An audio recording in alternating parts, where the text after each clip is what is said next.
আপনি দেখছেন news now, আমরা জানি কোনটা খবর।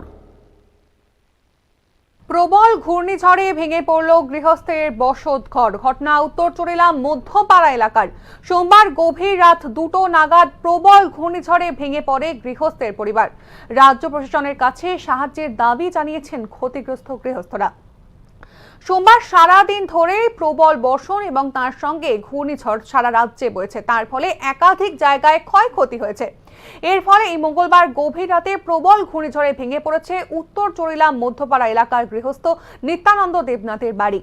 অল্পেতে রক্ষা পেয়েছেন তার পরিবারের সদস্যরা। তবে বাড়ি ঘর পুরোপুরিভাবে ভেঙে যাওয়ায় একেবারে দিশাহারা পরিস্থিতি এই পরিবারের।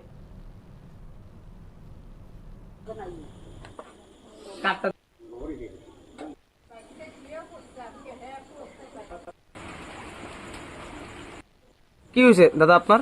ওই তো আমরা ঘরটা ভাঙ্গা পড়ছে, ঘূর্ণিঝড়ের মতো একটা আইসে আছে করে, বাতাস আইছে পরে। হ্যাঁ কি বসত ঘর? বসত কি বিল্ডিং না কোড়া? মাইটা গোড়া। আপনার নাম কি? তা নিত্যানন্দ দেবনাথ। বাড়ি কোন জায়গা? নেই উত্তর চরিলাম মধ্যপাড়া। কোন পঞ্চায়েতের আন্ডারে? আড়াইলিয়া পঞ্চায়েত। কোন সময় ভাঙ্গে পড়ছে? এটাই এখন পড়ছে আর কি। এখন পড়ছে? হ্যাঁ।